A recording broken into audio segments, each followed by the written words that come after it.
welcome to New and In Between, hosted by me, Mia Quinn Maddox, where I'll be discussing the hows and whys to my journey towards my faith. I've learned through my highs and lows that this path is not mine to travel alone.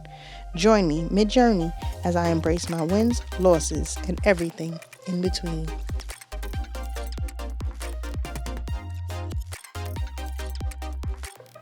Hi, everyone, and welcome to New and In Between.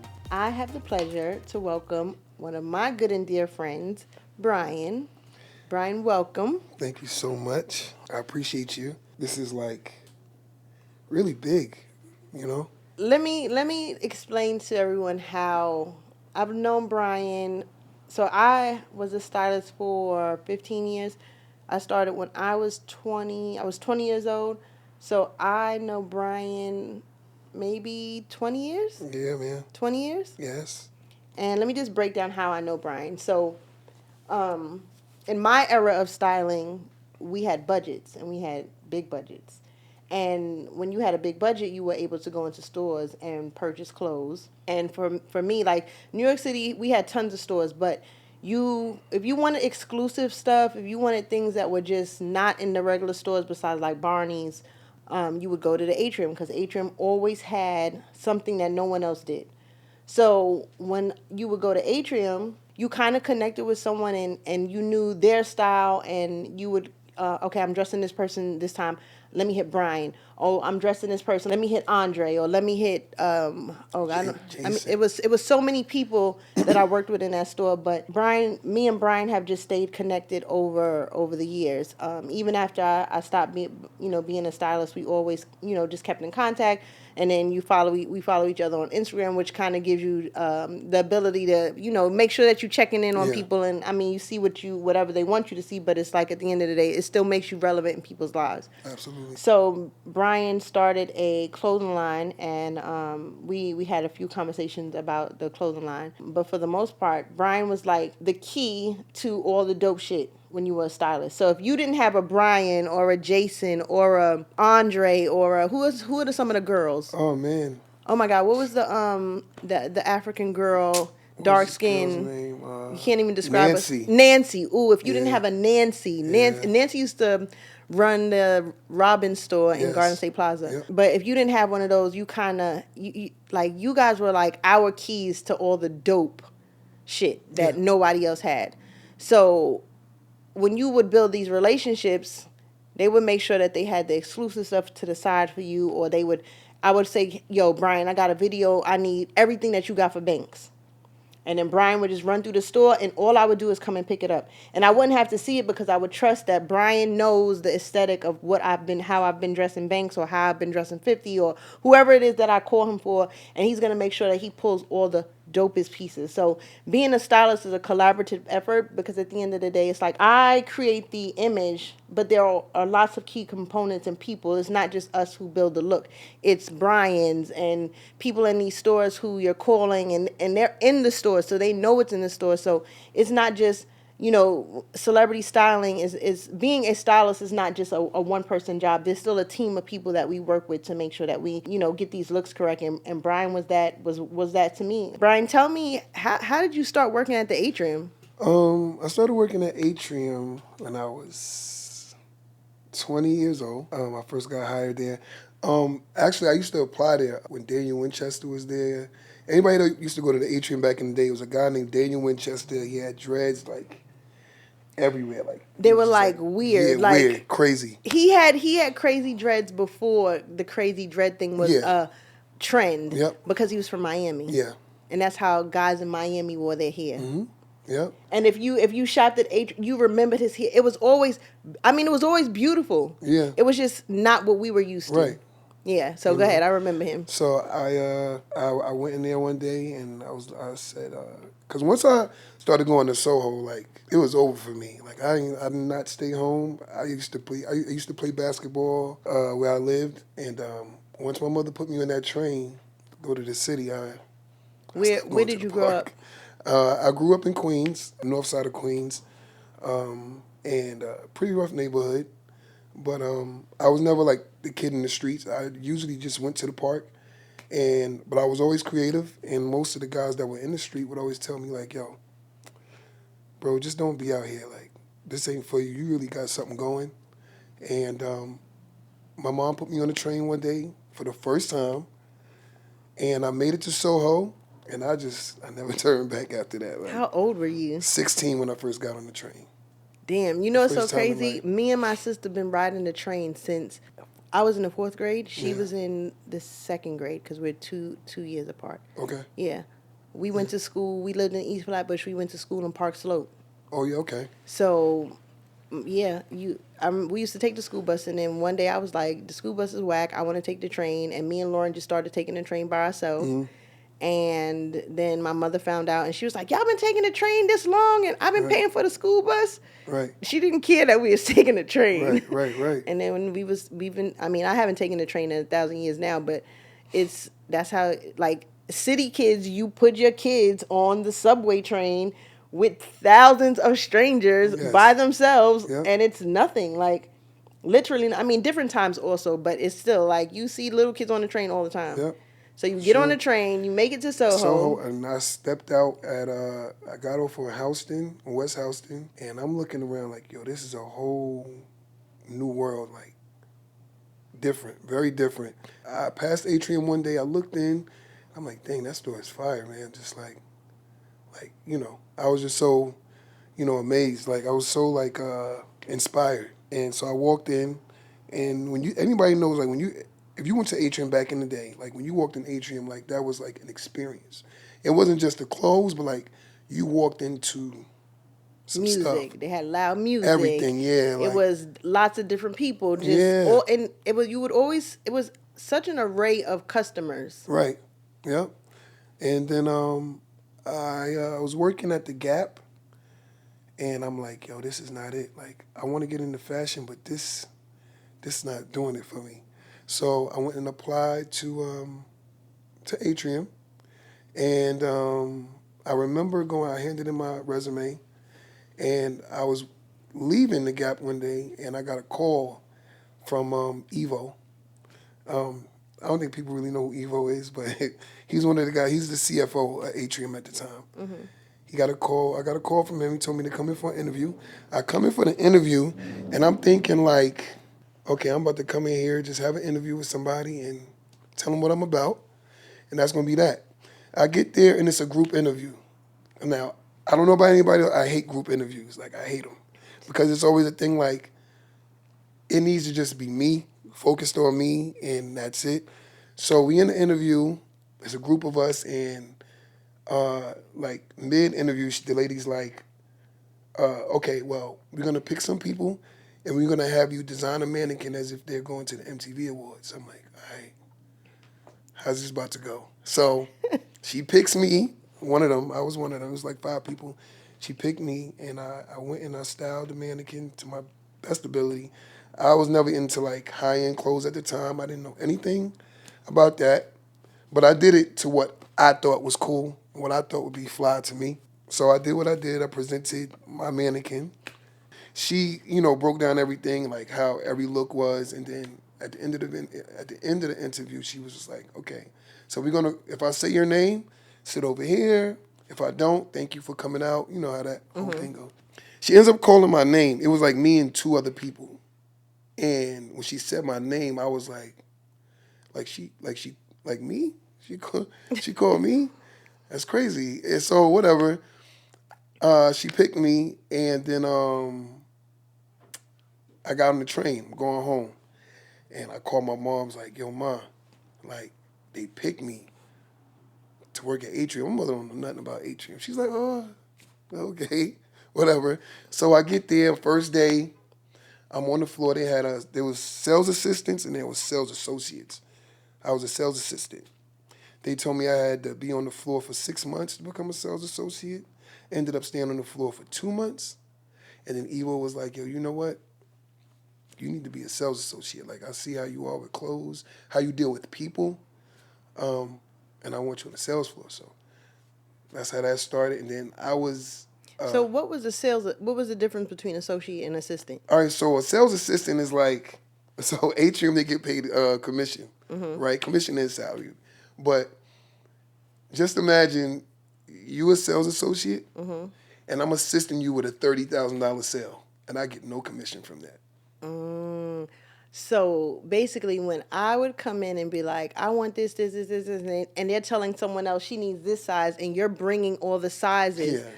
Oh And wow, they I never getting. knew I mean, that. I'm getting paid, but But you're I not getting ain't getting paid paid. what they And pay. most people who came in that store, I mean, if you were a real shopper, like, Yeah, I mean, I had good budgets, so I was yeah, always. I don't even know. I know I done paid yeah. many of Like, it was, rents, yeah, months of facts, rents at the facts, atrium. facts. I got my first car off of me, you know. Are Oh, you yeah, serious? facts. I had a 2007 Maxima. What? You bought your first car off of That was my commissions from yeah, me? that was my first car Look at, I didn't even know that. That's for sure. crazy. I Like, had another person in Barney's who left and started his own business mhm, off of a commission. My Lewis Hamilton. yeah, yeah.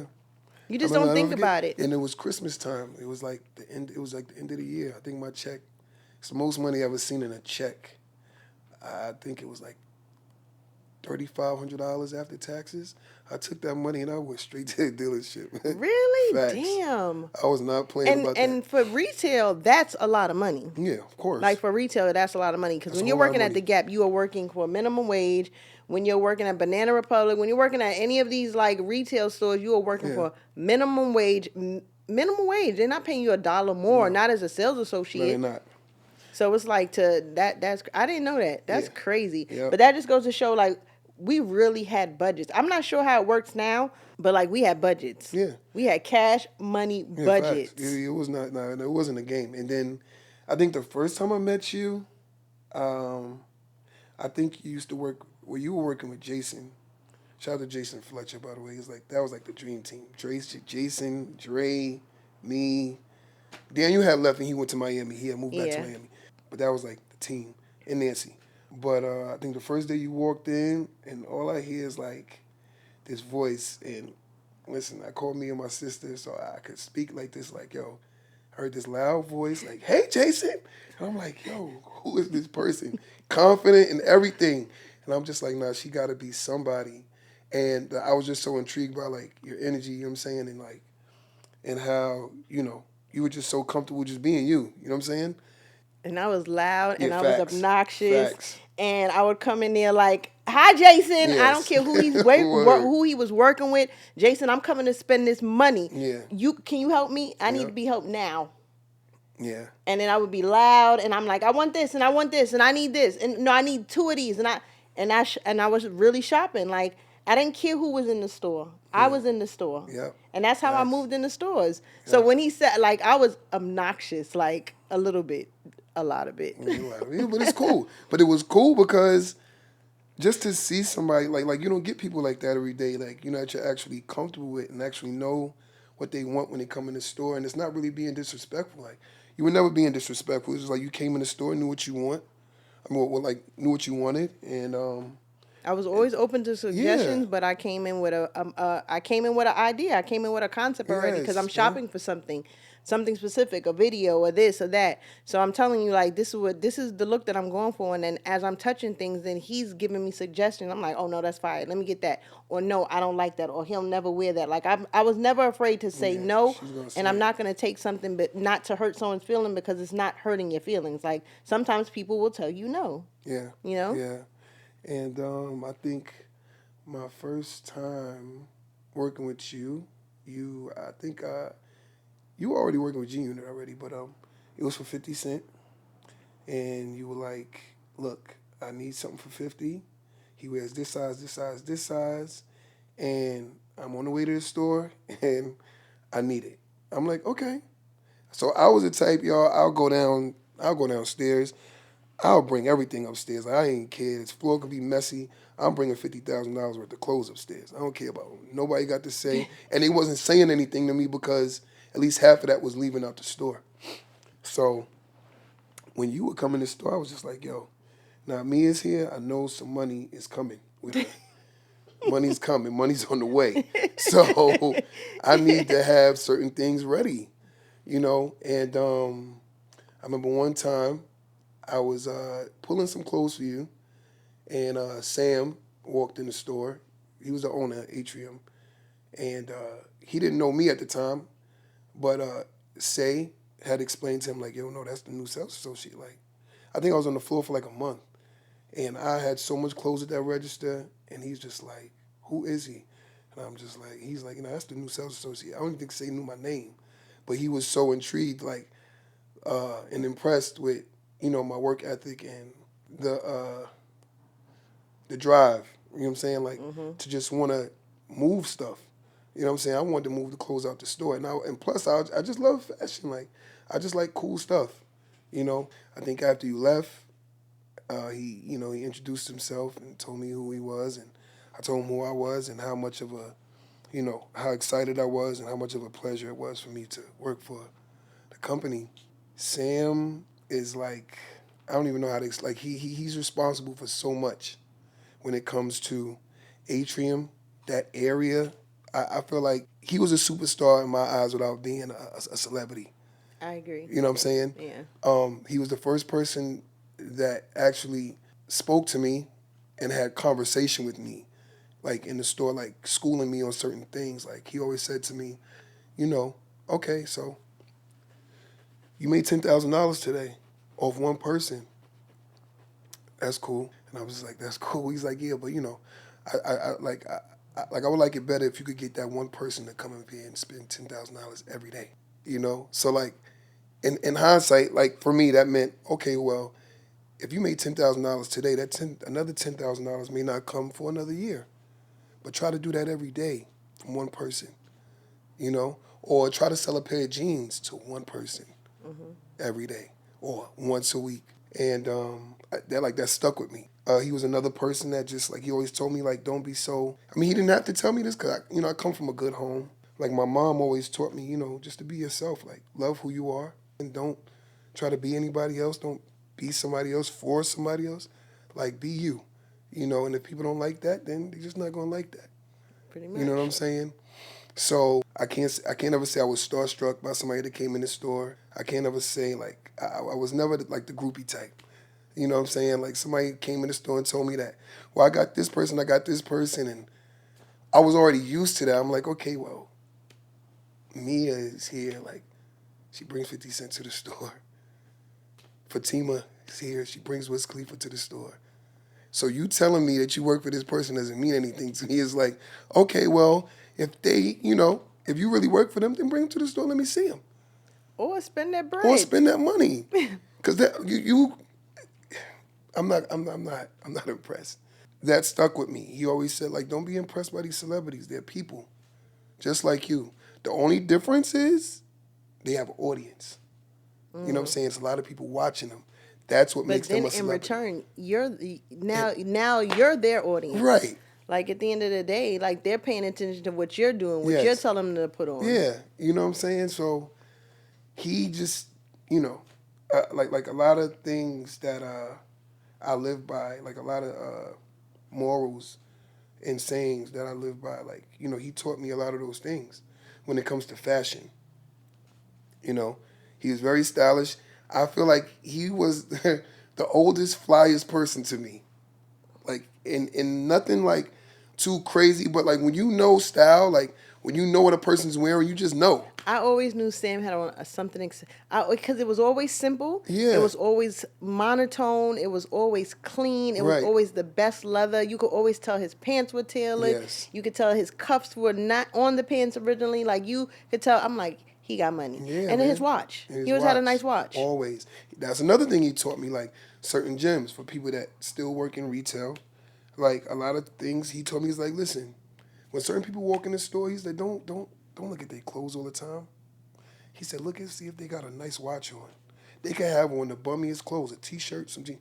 Look at their watch. If they walk in the store and they have a woman with them, look at her bag. If she has an expensive bag, well, no, they got some money. He could be the bummiest dude, but if his wife or his girlfriend got a nice bag. And the crazy thing is that for me, my bag and my jewelry were like I had the best jewelry because I'm like, all right, my jewelry's gonna stay in my bag. I always change my bag. I always had the biggest designer bag. Yes. Always had a bag and always had Yes. jewelry. I could come in Jordans because I've always been a sneaker in Yeah. sneaker, sweatsuit, Yes. sneaker. Never a flashy dresser when I'm working. Right. But I always had my jewelry and I Yeah. always had my watch and I always had my a bag. Sam is not the type to embrace everybody. He's just not that. He's not the. See, he will walk by you. You would think like he's the total like asshole, but he's not. You know what I'm saying? And I admire that about him too, because it's like you can't sew into everybody. I'm learning that now. You know, everybody doesn't get it. Some people get a hello, some people get a hey. Yeah. You know, and I learned that from him, and those things stuck with me to this very day. And if he was to see me right now today, it'd be the same way. Like he's always been the same with me. You know what I'm saying? Never cut no corners with me. I was the reason. I mean, like he was the reason why I would go to Art Basel every year to work at the Miami store. I went on tour with Mike Epps when he was in Atlanta. He's responsible for a lot, and I thank him for that. Atrium changed the dynamic of shopping in Soho. Yes. The reason why those stores, remember, I can't remember the name of the store, Mystique Boutique. Mm-hmm. Mystique Boutique and like all the other little boutique stores started popping up with higher end clothes because normally you would come down there and find like all the mid price or different or it was more boutique ish. So it wasn't necessarily cheap. It was just different. It was like all the different stuff, but he had all the high end different stuff. Yeah. I mean, but then he still kept it mixed in with like urban clothes and like so it was such a dope store to shop in.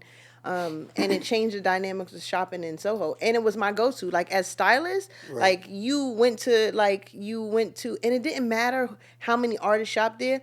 You might have had on the same pants, but there was never the same look created. Right, absolutely. Not. Like, I never bumped in, like, or had a mishap with something I dressed 50 in, then Fab showed up in the same thing, or it just wasn't that. Everyone had their style, everyone had their way of, it would, no matter who you were and you shopped in there, you could have bought the same thing, it's still going to come out different. Yeah, and then It was just that kind of store. To your point about, like, knowing, like, the sales associates, is like, we never, like, for instance, if you came in the store and got something, and then Fatima or Shin would come in the store, or any of them, the big names would come in the store, we would never, it would always be a thing like, well, I can't even pull that. Just give that to me.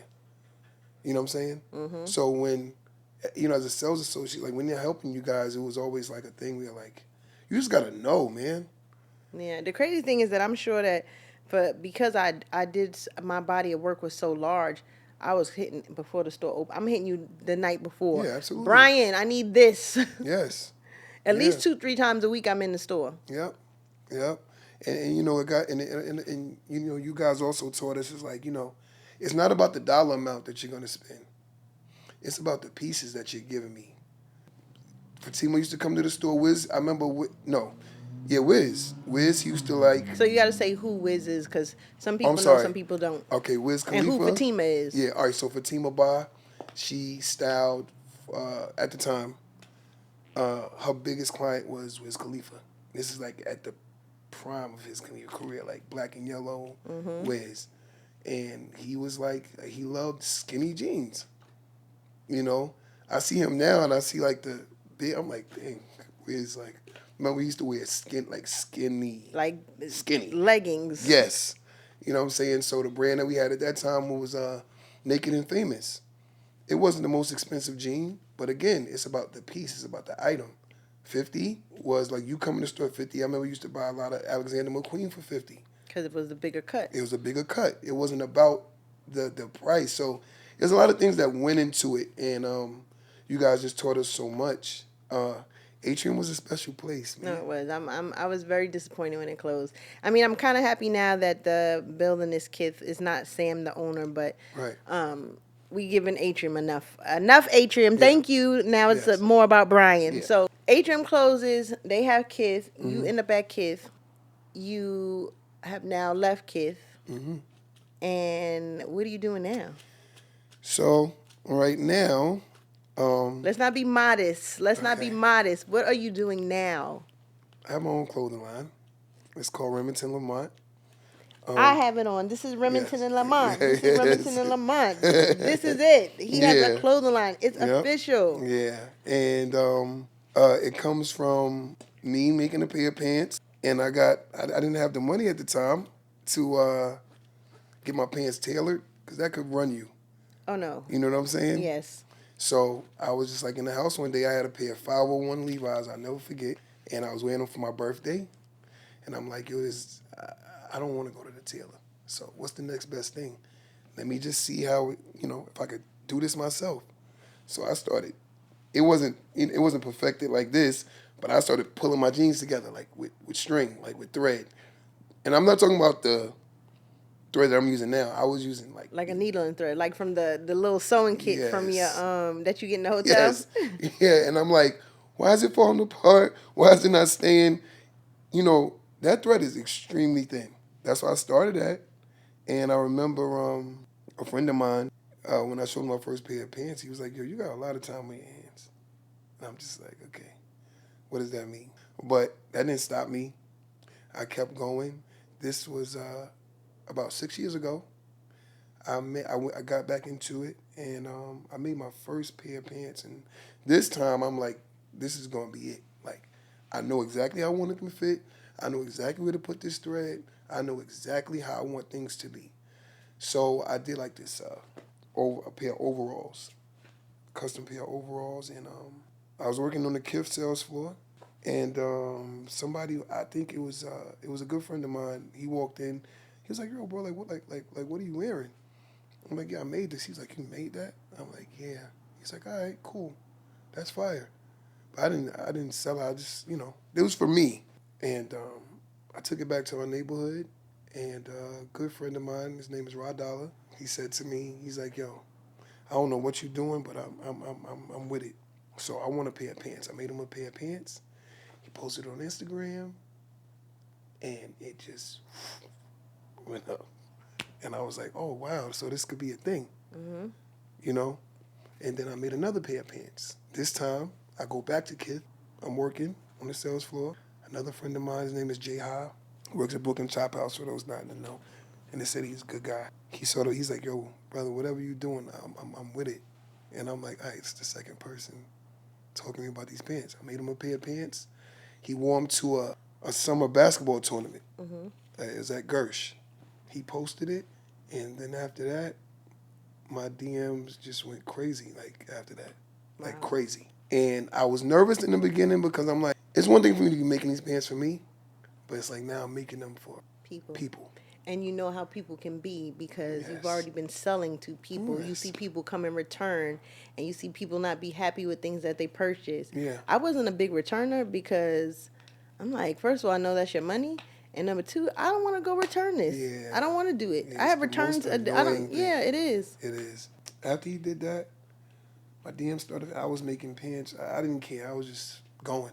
I remember he pulled me to the side. Jay I'm talking about. He pulled me to the side one day. He's like, "Yo, how much you charging for these pants?" I was like, "Oh, $200." He was like, $200, B. He was like, "Nah, man, you gotta up it, bro." Because what happens is, and he told me something very important. He was just like, "Oh, what if 10 people come in here at one day? That's $2,000. But just imagine if you could sell 5 pair of jeans for $400." I'm just like, "You're right." So, I raised the price eventually, 4, 6. It goes up from there. I mean, for me, there's no price on custom clothing. Right. Especially when you are hand making something and you are like, you have to explain to them Yeah. like what you do to your clothes. Like, it's not like you just said, "Oh, I'm starting a clothing line," and you made up a name, Remington Lamont, you started printing Right. it on t-shirts. And not to take away from anyone who starts their clothing line this way, but when you are a real fashion lover, and not saying clothes because clothes are what's out now. Yeah, When you absolutely. really love fashion, it's a certain amount of love that goes into a certain amount of care. There's so much thought that goes Yeah. into these custom pieces of clothes. Nothing is the same. So when nothing is the same, it means what you're doing has to be perfect. Absolutely. It has to be exactly what it is that you want to see because you're not going to ever make another one of these. So every time that you make something, it's like how when you make music, it's like how your ear is, it's how your eye is. When you're making something that is creative, something no one could ever recreate that. At all. And I think for me it was just like I know how I know how I want things to fit. I know fabrics. I know when somebody's wearing something that looks cheap, right? That cheap spandex, Yeah, you look a mess. yeah. I don't Like, like it. it's It's not a not. It's mean thing right. to It's something. say. Right, and it's something as small as that. Yeah. Spandex. Yeah. Right. There's levels of just how you said the thread was so thin.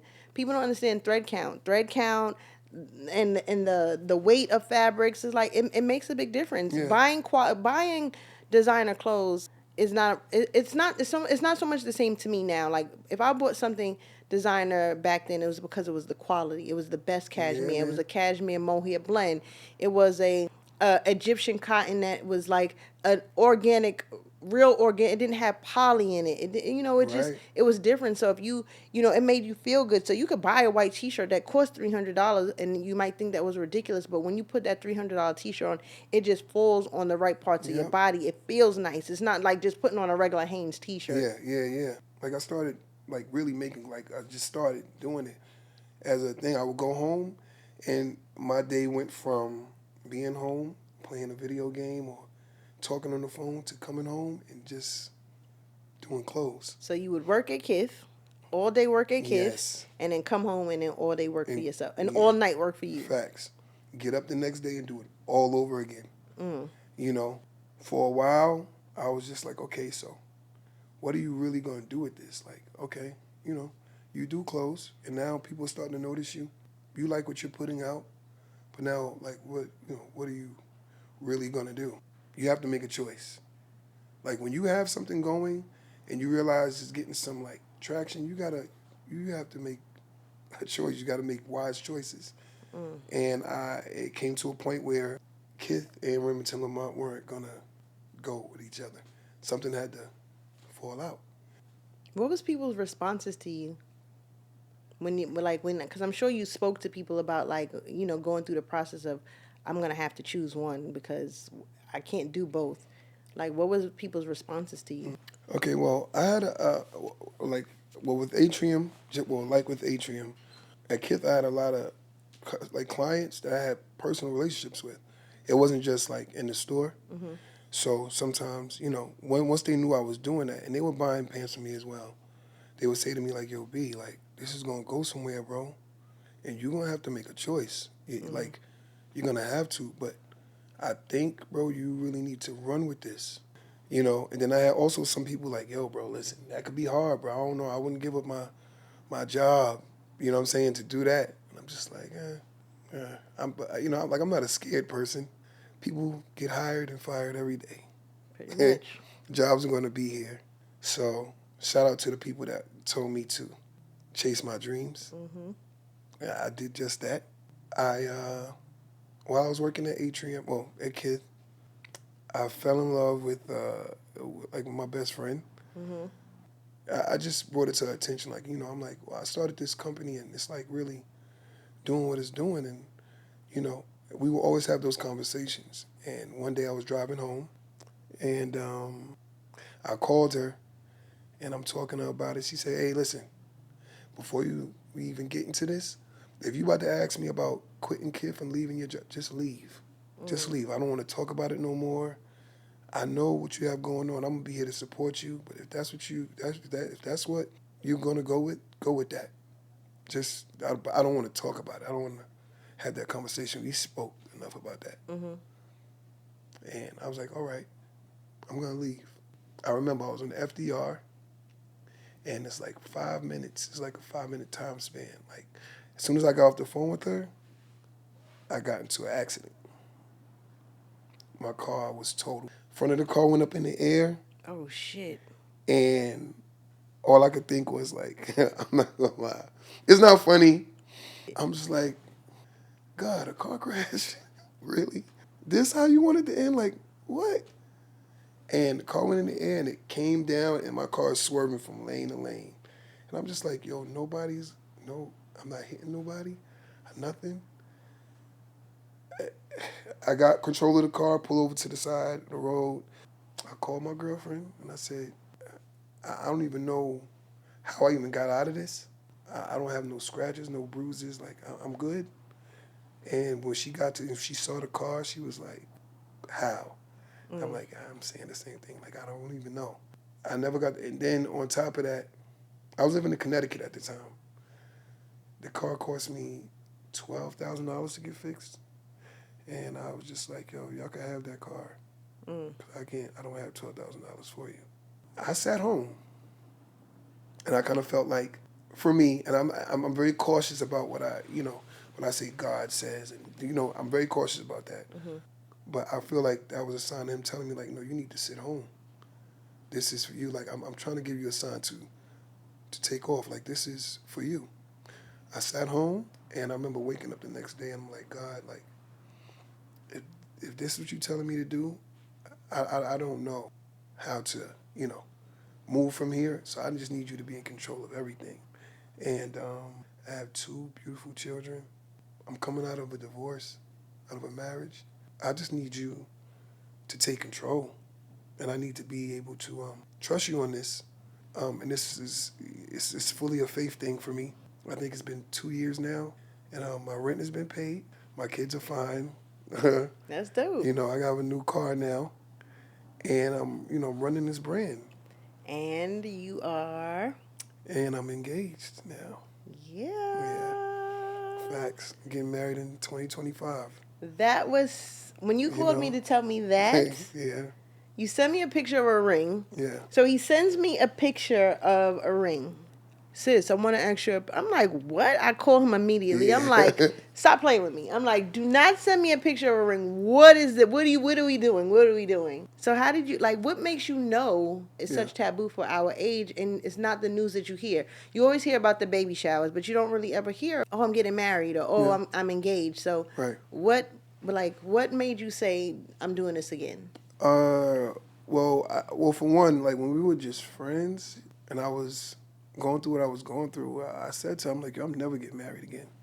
Never. It's never going to be a thing. And we weren't even trying to ponder on, we wasn't visiting the thought of dating. It was really, she was my solid friend. Never kissed her, never had like no go into her house, and she never sent me no pit, none of that. Nothing? She was just like solid friend, solid. Mm-hmm. And she's always said, like, don't say that. I'm like, yeah, but this ain't it. When I was living by myself, when I first got out of my marriage and I was living by myself, I moved to Jersey. We used to talk on the phone and she always said, like, how's your love life? And she would be like, ain't no love life. I ain't got nothing going on. And I'm just like, good. Low-key, you hating, like, yes. Yeah, good to know you got nothing going on. Right? We on the phone one day and I asked her again, I'm like, how's your love life? She's like, I'm just done. I think I'm just going to, have a good job and just live life. I don't think I want to. I'm like, well, we haven't dated yet. I would love to date you. I would love that. She was like, well, okay. I'm like, okay. This is a person that, like, my gosh. All right. It's like seeing your favorite person every single day. Wow. Like your favorite person, no matter how many arguments y'all get into. And we don't really argue. Mm-hmm. We bicker a little bit, but it's like seeing your favorite person every day. Mm. You know what I'm saying? I don't know that. I don't know that yet. All right, so let's just say a friend, like, and not relationship wise, but like it could be a female friend and be your best friend. I don't know that yet. I don't have a favorite person. You know who's my favorite person? Cool. Maddox. Cool. Maddox is one. Maddox and Peyton are 2 of my favorite people. Like, I know whenever I see them, it's gonna be a laugh, or it's gonna be something new that I discover about them, or maybe they might get on my nerves. But at the end of the day, like, I always want to see them. Yeah, when you see them, you know it's gonna be a thing. Okay. She's that for me. Okay. She's always encouraged me. She's always pushed me. One thing that stuck out to me is that she watches what she says when she speaks to me. Like when she's like even if it's a thing where she's trying to check me, and that's for lack of a better term. No, but we get it. It never comes off like, oh, like she disrespecting me, like she's mothering you, or like, yeah, and it never came off like that. That's something that really attracted me to her. She's just an amazing person. That's dope. And that's dope to hear. It's like your eyes are twinkling when you talk about her. Yeah, she's dope, man. She's a planner. She's helped me in so many ways. I'm like, if not her, then I don't. It's not gonna be anybody else. It was just the right move. That's good. You And know. then how is your ex-wife? Uh, when we having a sister brother conversation. Mm-hmm. It's okay. Not as good as you want it to be. Yeah, but you know what? I'm fine with what it is. I don't have any animosity towards her or anything. Mm-hmm. You know what I'm saying? I mean, it's a question to ask because you have so many situations where someone holds bitterness towards each other or unforgiveness or whatever the case may be, and then now the kids love her, but I mean, if you feel like it's in a good space and your kids love her, I think that's the most important part anyway. I'm at peace with a lot. I don't really, I don't have a big relationship with my father. It's like we're building that now, and it's just like I'm at peace with that too. You know, him and my mom didn't make it. You know what I'm saying? I sat and I watched that whole thing happen, divorce happen. I watched that, and I'm like, wow, that's what that's like. So are you affectionate with your kids? Very. Because you didn't get that from your father. Yeah, I didn't get that from my dad. I love my kids. I lay in, like my kids will be upstairs in their room on their bed. I lay down with my kids in their bed. I hug my son. I kiss my son in public. I kiss my daughter. I still pick my daughter up to this very day. I love my kids. That's good. You You're know, supposed to love your kids. Yeah, love them.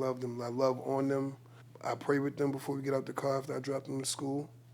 When I'm not with them, I text them and say, make sure you pray before you go into school. All the things that I would want as a child to get from my father, I give to them.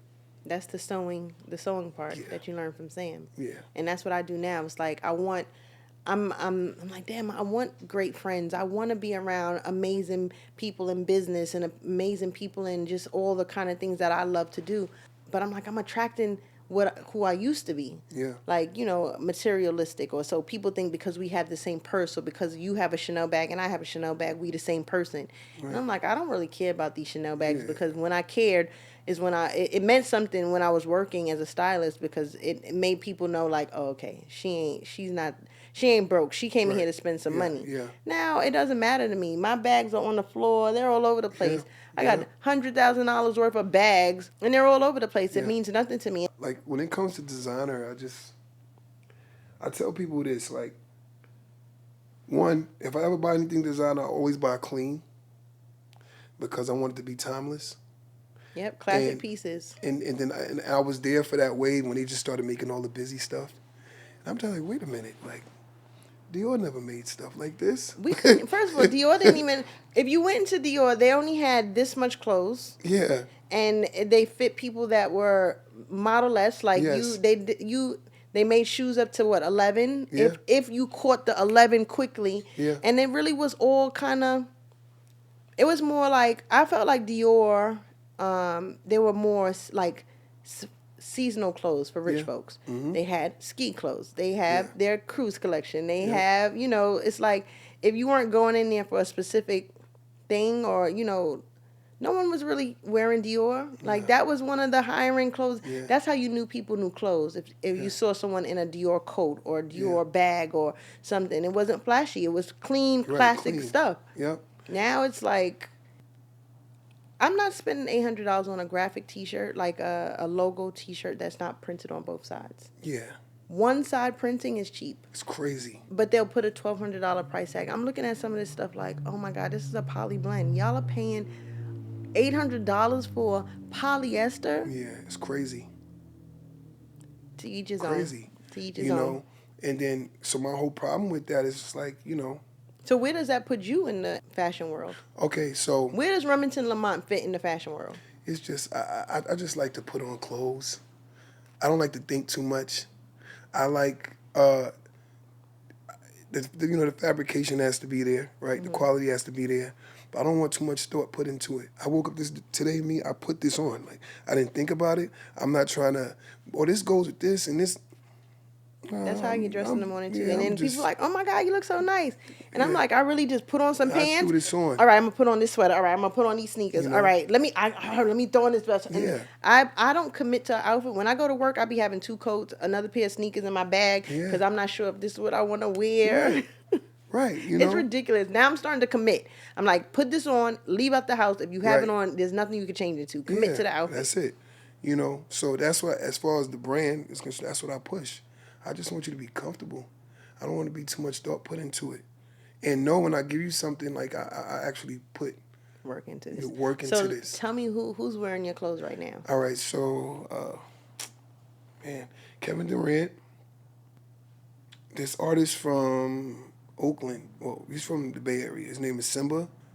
He's a rapper. He's an upcoming rapper. Who else? Oh my gosh. When you don't remember, that means it means that you love what you do, and you're just happy Yeah. that people are buying the pants. You don't care who got them Yeah. on. And then also too, I just feel like, man, everybody's a celebrity now, man. I can name people that are So now you have influencers yeah, that are influences that are even more famous than famous people. yeah, you know what I'm saying? I mean, I don't think there's famous people anymore. There's no Yeah. famous people anymore. Like Everybody is right, famous. everybody's that, man. It's just like, man, don't base your brand on that. Like don't base it on like, well, I'm making this and I can't wait to get Lil Baby in it, or I can't wait to get Meek Mill in it. Yeah, okay, cool, but you have to understand is this, like, they're people at the end of the day, like me and you. Mm-hmm. You know what I'm saying? Me personally, I'd rather sell my clothes to 5 people I see in the street every day than trying to bust my head to try to get it on a celebrity Who wants it for free? who wants it for free, right? But then you can go in Dior and you can go in Louis Vuitton and spend 15, 20,000. So do you run that problem? Do you run into that problem that people, when you tell them how much it is, like, all right, it's this amount, they're like, oh, damn, can't you give them to me for 4? Sometimes, yes. And I say, man, listen, but you know what you got to do for me? I want the same energy on your last post when you was in Louis Vuitton and you walked out with them 3 bags telling me you spent 10,000. I ran the bag up and have the same energy when you come see me. And what do they say? Quiet. But that's the truth. It's like, Quiet. my stuff is, first of all, I'm this is all handmade. This is all custom made. This is me with my hand. There's Yeah. no factory. There's no slew of people. This is, you want some pants? All right, let me put my creative brain in. I'm going to make these pants. Yeah, absolutely. Which to me is worth so much more than something that I know that someone else could buy. Right. You know, and especially like in our community, it's always like a thing where, man, like, okay, I drive a Benz and you drive a Honda. Okay, so what? I still want my So what? money. I If still you want my want these money. pants and these pants are $800, pay for the pants. Yeah, just pay for it. It has to all go together in a sentence. You driving that Benz, you don't got $800. Come on, man. Come on. And then they hop out with the fancy clothes. And this the ones that hop out with the fancy clothes on. And they're like, yo, you can't give them to me for like $250. I'm like, yo, bro, you can't. You got on $10,000 worth of clothes. That's You driving a backwards, bro. $100,000 car. You can't pay me $800 for something that you want. Like, come on, don't do that. And then at the end of the day, like, respectfully, I'm not trying to make it a conversation with you, bro. I'm not. Oh, you don't? Okay, well, bro, I'm going to be here. And when you spin the block back around, I'm going to be right here waiting for you. And they do. And they do, you know? Mm-hmm. But we have to push that in our communities, man. Support. You have to support us because, honestly, that's where these high-end brands are getting the style from. Yeah, no. It's us. Yo, I talk about Virgil, and it's crazy because I dressed Banks one time, and I tell the story all the time, for a video, Beamer, Benz, and Bentley. Yeah. And I bought all this Louis Vuitton runway. It had like purple. It was like purple, navy, blue, and white. It had stars on it. Yeah. Leather jackets. This is when they first started doing the varsity jackets. Right. Banks was really the first, and I'm gonna say first because the first for me. Okay.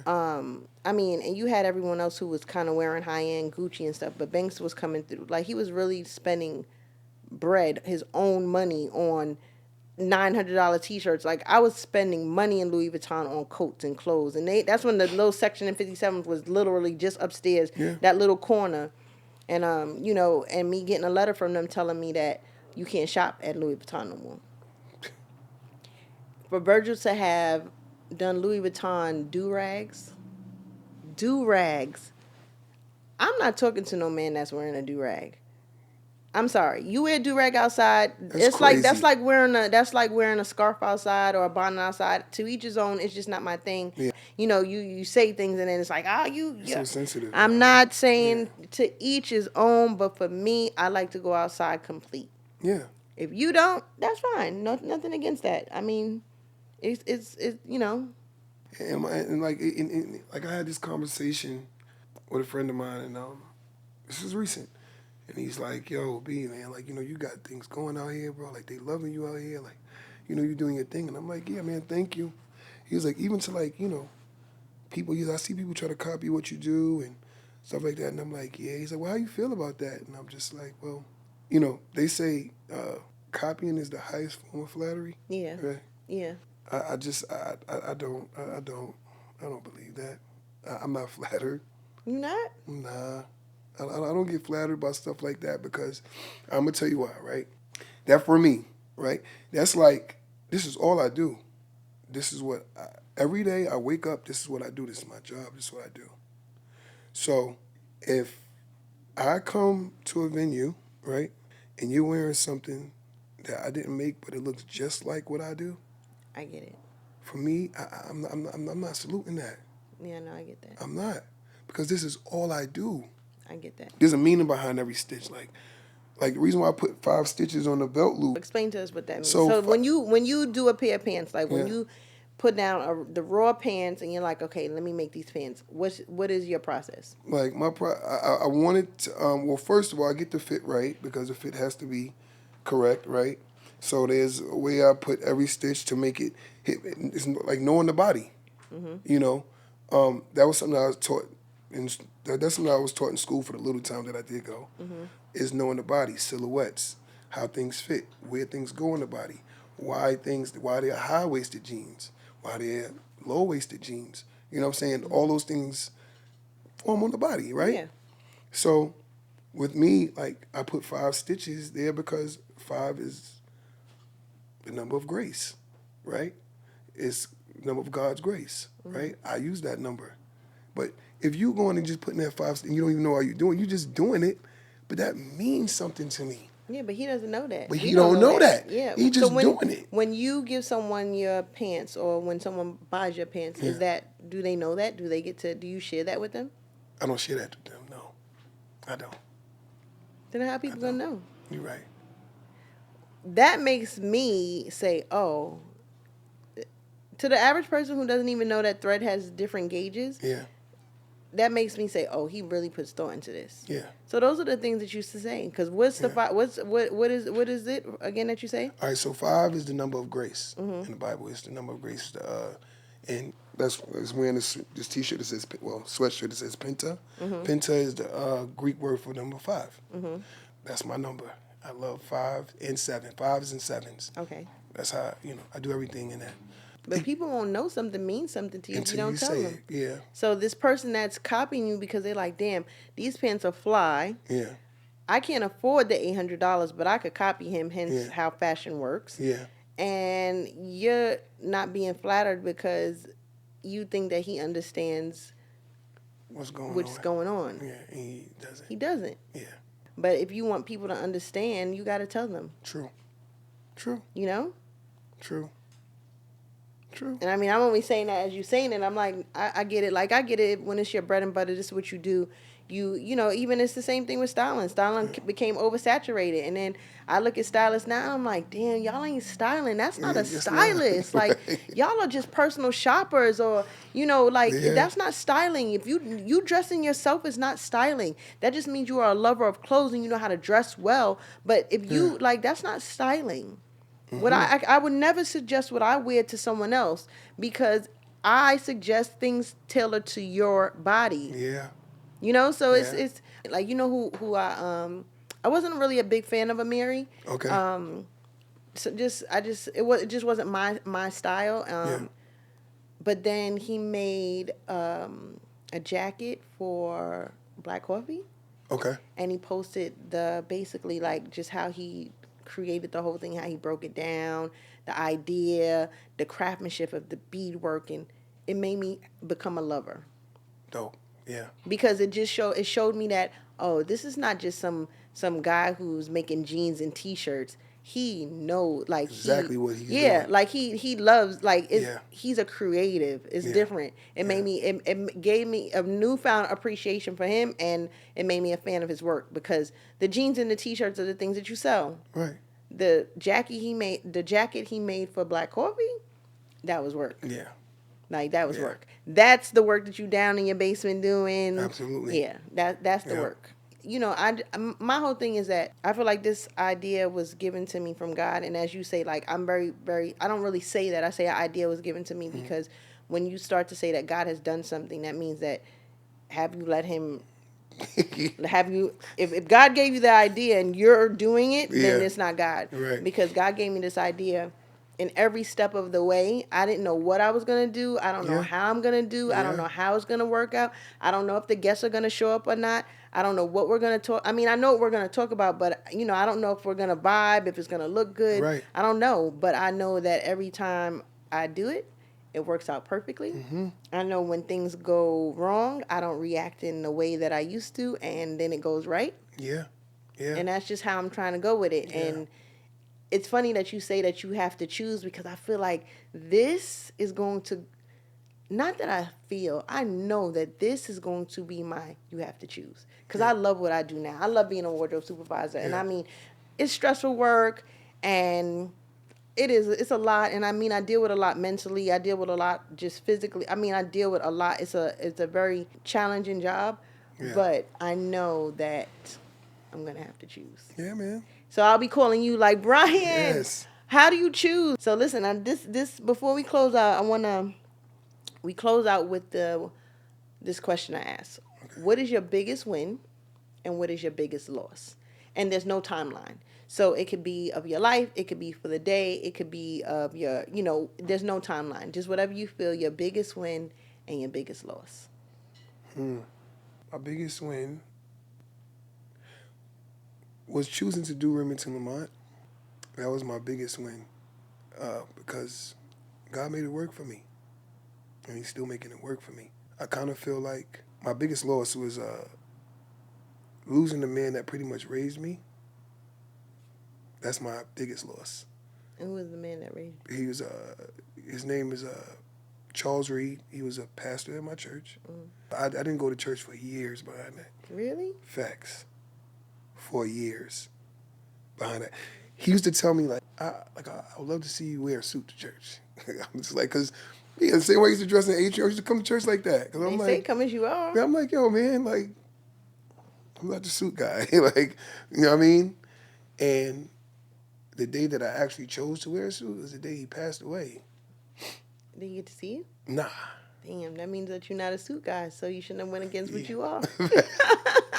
I don't mean not to say it like that, but your mother told you to be who I am, who you are. Yeah, facts. And you are who you are, and then you was being something else. Yeah. So have you ever worn a suit again? Yeah, I have. Oh, okay. I have. Yeah, it's fun. When I ask the question, there's no right or wrong answer to it. It's what you feel. We win, we lose. Yeah. Mm-hmm. But that's why I felt like it was a great question to close out Yeah. in. So, Brian, thank you. Wait, can I say one thing? Yeah. I just want to say one thing. What? All right, this is my piece of advice to What? to you and to also like people that create. Mm-hmm. I'm not gonna say watch what you pray for, but kind of watch what you pray for. No, I agree. All right, so we got 1 second before we even explain what you mean when you tell people watch what they pray for. I lost my grandfather, my father's father. Mm-hmm. Wasn't close to him or anything like that, but I lost him, and I've been like bombarded with work, like a lot of work at home. I've been stuck in the house, and yesterday I'm out and I'm just like, yo, I got so much work at home. I'm like, it's a lot of work, and I stopped myself immediately, and I'm like, but Brian, you prayed for that. And you know what? Just say, God, I thank you. I appreciate you. I thank you for that. Because you asked him for that, and he gave you that. And I just kind of feel like, I'm speaking for myself, like a lot of times you'll pray for something, and then when it comes, you're like, dang, man, I got to do this again. I got to do all of this. Not thinking, like, but You asked for this. you asked for that. So then your prayer has to change. God, help me. Yeah. Guide me to those who are going to help me to mass produce Yeah. these clothes so And that I manage. don't have to make so much by Right. myself because I'm tired. Right. Right. You know what? I went and saw Beyonce's movie, and in the midst of the movie, she's like, I haven't had a day off in 44 days. I think that was the number. Yeah. So now when because the strike has ended, I got thrown right back into work. They didn't take a second. They threw us straight into the deep end. And then I still need to complete, I'm still filming the podcast. Yeah. Saturday's supposed to be your day, to sleep in. And I'm like, you're right. As soon as I go to say, I'm like, nope, get up. Get up. You got to clean up. You want that podcast? Like, God is not going to give you something that you don't work for. Yeah. He doesn't you don't say, oh, hey, I want a podcast. And he say, boom, you got a podcast. Right. I mean, he does say, boom, you got a podcast, but at the end of the day, he's not going to give me something he knows I'm not going to steward well. Absolutely. So it's like I wake up in the morning, I'm like, all right, get up. Or, I'm like, even with Tanya is one of the producers on the show, and it's like, even now, so it's like reminding me, because now my plate is super full. Yeah. So it's like I just, learning how to digest that and not complain, and allowing God to just show me, all right, look, you asked for all this. If I've given it to you, I'm never going to give you more than you can handle. So let me show you. Yep. But watch your mouth. Yeah. Because there's power in the tongue. And Absolutely. the things that come out of your mouth. I say this to a lot of my friends all the time. Like, I say, I'm like, watch what you say. Yeah. Watch what you say. Yeah. Because it's the truth. Like, I try not to say I'm tired, because it's like when you keep saying I'm tired, then you're tired. You become tired. It's like, no, I'm going to get through this. When you change your mindset, everything changes. And you're right. That's great advice, because we'll pray for something and then we'll get it and then we'll be like, oh God, I'm so tired. Why am I so tired? I wish I didn't have so much work to do. Mm-hmm. And also, recognize when it's happening. Yeah, no, that is true. I mean, I was just saying to them, it's the little things. The location has changed. The equipment has changed. The camera person has changed. Even my comfortability. Like, we're in my house now. Right. It's like those small things. Like, yeah, you could complain about all kind of things. So, Brian, I'm so happy that you came. Yeah, like whatever that. you on, I'm on. I appreciate that. All right, so you can reach me on Instagram at remington.lamont. My website is in my bio. It's remingtonlamont.com. All purchases could be made, whether you purchase on the website or you can hit my DM. I take Zelle, Cash App, and Apple Pay. My door is open. My phone is open. What else? I'm doing a pop-up in February. It's going to be in Lower East Side. And they can follow your page later on, and that's where all that will be. Yeah, facts. And, that's dope. Yeah, good stuff, man. So right now it's just Brian and Remington Lamont. That's a fact. I thank you guys for supporting me. I make sure I say that all the time. Yeah, people need to hear that. We don't get a lot of thank yous and I love yous, but we need to push that. Yeah. So thank you. I just want to say thank you. And until next time, peace. New and in between. Check it out. YouTube. Click, like, and subscribe. Subscribe. Thanks.